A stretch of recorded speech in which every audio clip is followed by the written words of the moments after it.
Sébastien Krebs, avec votre invité politique. Vous recevez ce soir Clémentine Autain, députée France Insoumise de Seine-Saint-Denis. Bonsoir Clémentine Autain. Bonsoir. Merci d'être en studio avec nous ce soir. On va parler de cette réforme des retraites qui est discutée depuis le début de la semaine à l'Assemblée.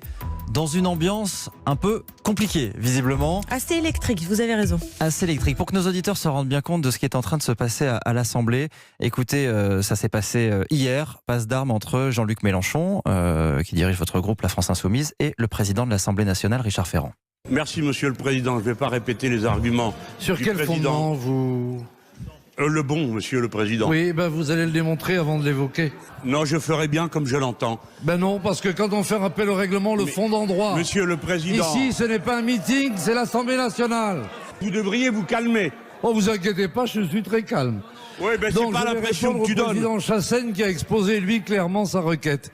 Voilà, l'ambiance à l'Assemblée nationale, ça vous fait sourire Clémentine Autain? On peut en sourire, mais là c'est du théâtre, c'est la commedia dell'arte, c'est plus du tout un débat c'est parlementaire. pas tout à fait le passage qui éclaire peut-être le mieux l'ambiance générale, Bon, si ce n'est... c'est un passage, ça fait Oui, partie de ces moments qui ont eu lieu ces dernières heures. Mais je dis que c'est pas toute la journée comme ça. C'est-à-dire qu'on en arrive à ce moment-là parce qu'il y a eu plusieurs interruptions de séance, des rappels au règlement répétés, et que le président de l'Assemblée nationale a choisi à un moment donné de changer les règles du jeu en cours de route.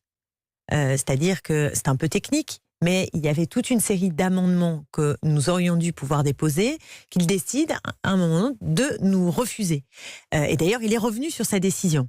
Ce sont des amendements, par exemple, où vous dites on enlève universel à tel endroit, on le remplace par tel mot, et il dit que tous les amendements qui sont de même nature, pour l'ensemble du texte, doivent être sortis. Mais ça ne marchait que pour une partie qui touchait le groupe communiste. Ça a l'air très technique comme ça, mais en réalité, Parce qu'il peut supprimer des amendements qui sont identiques, c'est ça? Oui. S'appuyer là-dessus.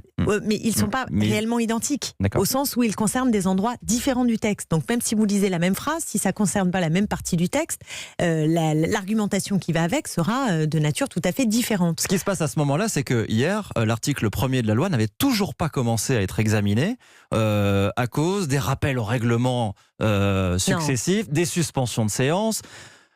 Est-ce que c'est à la hauteur de ce que les Français attendent? Ce qui n'est absolument pas à la hauteur, c'est d'avoir choisi une procédure accélérée. Et c'est le gouvernement qui a fait le choix de passer en force, alors que 67% des Français sont opposés à ce projet de réforme, de mise en pièces de notre système de retraite, et que nous avons dans le pays une colère sociale qui est d'une très grande ampleur, puisque la mobilisation est de longue durée, et qu'elle concerne des secteurs très épars. Vous avez vu que ça a commencé par les cheminots, les agents de la RATP, ensuite c'est allé aux avocats, au ras de l'opéra, aux égoutiers. Enfin, aujourd'hui, il y avait plus grand monde dans la rue. Certes, mais vous croyez que les gens qui ne peuvent pas faire la grève pendant des jours et des jours, parce que ça coûte de faire la grève sur la feuille de paye, vous pensez qu'ils sont rentrés chez eux et qu'ils sont d'accord avec le gouvernement?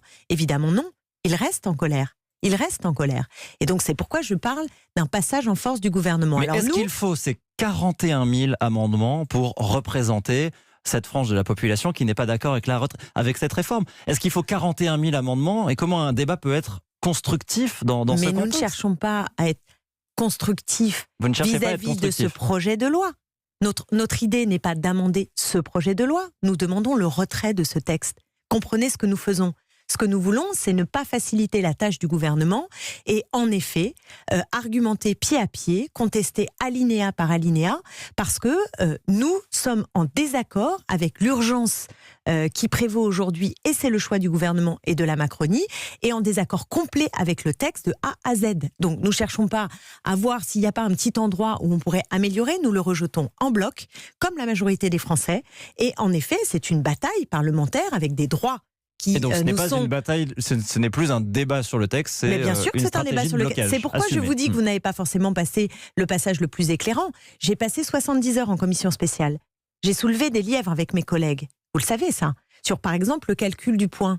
Est-ce que vous savez comment on va calculer le point? Comment on va passer de la valeur d'acquisition à la valeur finale, c'est-à-dire ce qui va être sur votre pension? Il y a un système d'ajustement paramétrique.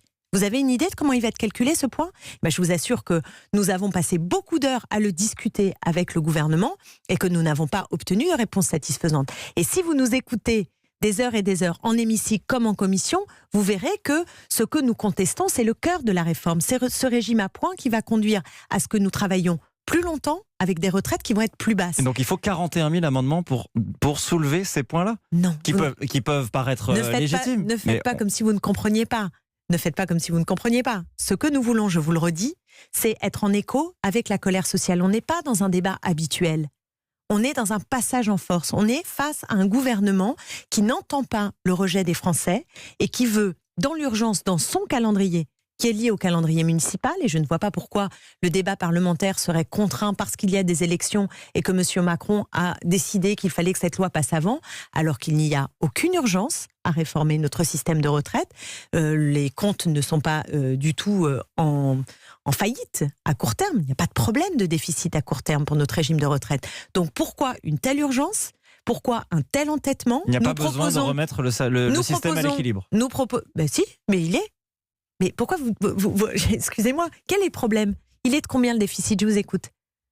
Il n'y a pas besoin de remettre 12 milliards. On parle de 12 milliards qui manquent dans les caisses. Là, tout de suite, c'est 5 milliards. Vous savez combien l'État doit pour non-compensation des exonérations fiscales ? Est-ce que vous savez quel est le manque à gagner pour les caisses de retraite ? C'est 5 milliards. Donc si l'État tenait parole et compensait les exonérations fiscales qu'il a organisées avec les entreprises, il y aurait zéro problème. Il n'y a pas de problème de déficit. C'est faux. Donc il n'y a pas d'urgence aujourd'hui. Donc il n'y a pas besoin de cette conférence de financement qui a démarré ses travaux. La conférence de financement, elle porte sur un point qui est justement comment on fait pour passer du système actuel au système suivant. Voilà, c'est ça le sujet. Alors effectivement, comme en plus il commence avec cette réforme, le gouvernement, en faisant des trous, par exemple quand vous enlevez du système de retraite toutes les personnes qui touchent plus de 10 000 euros par mois, vous avez un manque à gagner annuel de 4 milliards d'euros. Ça fait un trou. Et c'est le gouvernement qui le fait. Le trou. Donc je suis en train de vous dire qu'il n'y a pas d'urgence à réformer, que la réforme voulue par le gouvernement est une espèce de réponse à l'obsession de la règle d'or. Et cette obsession de la règle d'or amène le gouvernement à une immense régression sociale. Et donc notre méthode, je voudrais juste que vous la compreniez, c'est une méthode qui vise en effet à ne pas faire comme si nous étions dans un débat normal et d'une bataille qui est pied à pied dans l'hémicycle en écho avec la colère du pays. Voilà ce que nous faisons. Quel est l'objectif ? Qu'est-ce que vous cherchez ? À mettre le gouvernement au pied du mur ? Le retrait. Soit le retrait, soit le 49.3. En gros, ce sera ça l'issue. Non, nous ne sommes pas pour le 49.3. Nous avons proposé une autre solution qui est le référendum. Si le gouvernement est si sûr de son affaire, c'est-à-dire qu'il a l'assentiment des Français, qu'il a la légitimité, comme nous le répètent les marcheurs du matin au soir, alors pourquoi ne fait-il pas un référendum ? Il aurait une victoire facile. Pourquoi il ne le fait pas ? C'est parce qu'il sait que les Français ne veulent pas de cette réforme. Alors c'est un coup de force. Jean-Luc Mélenchon accuse le gouvernement de préparer l'utilisation du 49.3. Donc il le dit et le gouvernement ne l'écarte pas. Mais il a tout à fait. Ça devient un scénario mais Jean-Luc plausible. Mélenchon a tout à fait raison sur ce point. Mais c'est vous qui bloquez les travaux, donc ce sera peut-être à cause de vous à la fin s'il y a un 49.3. C'est pas nous qui bloquons les travaux, c'est le gouvernement qui fait le choix d'une procédure d'urgence. Vous savez que nous ne sommes pas allés au bout des 65 articles en commission spéciale parce que nous n'avions que 10 jours pour étudier ce texte, ce qui est de toute façon, quel que soit le nombre d'amendements, mission impossible. Voilà. Et que par ailleurs, il y a eu des textes dans l'histoire de notre pays avec bien plus d'amendements. Vous savez que pour EDF, c'était 130 000 amendements. Donc on n'est même pas dans une logique d'obstruction basique, c'est-à-dire l'obstruction qui fait qu'on prendrait la parole n'importe comment, sans argumenter. Vous savez, on argumente. C'est pour ça que je vous dis, écoutez-nous, au long cours, nous argumentons sur tous les points. Je vous ai parlé du coefficient d'ajustement. On y va. On pourrait parler de ce qu'ils ont décidé de faire pour les indépendants. On n'a pas eu le sentiment ces derniers jours, en voyant les débats dans l'hémicycle, qu'il y avait beaucoup d'arguments. Mais parce que pour démarrer... Alors, vous n'avez pas tout écouté, c'est peut-être ce qui est sorti. Je vous confirme. Voilà, non, c'est ce qui est sorti. C'est une part qui a concerné le début du débat, et qui est tout à fait normal, puisque le président a décidé de changer les règles du jeu. Vous croyez qu'on va se laisser marcher sur les pieds ? Plusieurs jours avant d'entamer, avant de rentrer dans le vif du sujet. Parce que nous avons demandé une conférence des présidents pour régler le problème et que le président Ferrand l'a refusé. S'il l'avait accepté, il n'y aurait pas eu 2 jours de bazar. Donc, s'il prend du temps et laisse le bazar s'installer, c'est peut-être le gouvernement qui prépare le 49.3 et qui espère que les Français comprendraient que c'est à cause de notre méthode que le gouvernement en arrive au 49.3. Enfin, ça c'est un conte pour enfants, monsieur. Je voudrais juste qu'on revienne en quelques secondes sur une séquence pour terminer, Clémentine Autain. Je voudrais juste qu'on revienne sur une scène qui a choqué certains parlementaires. On vous a vu danser devant l'Assemblée sur une chanson, une parodie de chanson tous contre Macron. Cette scène a choqué. Certains estiment que ce n'est pas digne de députés d'aller danser comme ça dans une manifestation. Oui, et moi je pense que c'est digne des députés d'exprimer sa contestation en chantant, en dansant. Avec un groupe qui a lynché une marionnette non mais écoutez, à l'effigie d'Emmanuel Macron, du président de la République. Soyez un peu sérieux. Je pense qu'on peut...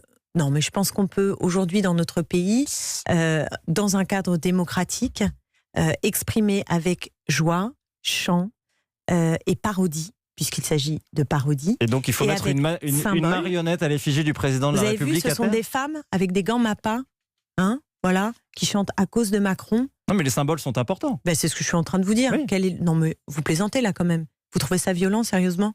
Voilà, je pense que c'est une façon au contraire joyeuse et ironique de le faire. Et la façon dont Meyer Habib, député de l'UDI, nous a traités en nous qualifiant sur Twitter, c'est pas autre chose, sur Twitter et dans l'hémicycle de petites connes, vous voyez le niveau d'insulte et de sexisme. Vous auriez pu m'interroger là-dessus et trouver que c'est ça qui est assez déplorable et non pas le fait que des députés... Ça l'est par ailleurs, mais on peut se poser la question de manifester et de chanter avec des manifestantes. Alors, si vous contestez le fait que des députés manifestent, je pense que là on est vraiment dans un problème parce que c'est une tradition démocratique normale. Si vous contestez que nous dansions et nous chantions... En mettant des coups de poing sur une marionnette à l'effigie du président de la République. Pas vous, ce groupe-là. Oui, le groupe, mais c'est pas des coups c'est une marionnette, c'est une parodie. On n'a pas le droit d'avoir de l'humour dans notre pays. Vous allez pénaliser l'humour. Et je crois qu'on devrait au contraire s'honorer que ces femmes aient mis à l'honneur la question, en tout cas interrogeant le gouvernement, qui répète sur tous les tons que nous serions les grandes gagnantes alors que nous sommes les grandes perdantes. Et ces chansons, elles tournent sur les réseaux sociaux et elles mettent beaucoup de joie dans cette colère légitime vis-à-vis de gouvernements qui détricotent nos retraites pour abaisser le niveau des pensions et nous faire travailler plus longtemps. C'est ça le cœur du sujet. C'est ça le cœur du sujet. Merci Clémentine Autain d'être venue ce soir, députée de la France Insoumise de Seine-Saint-Denis. Merci, bonne soirée.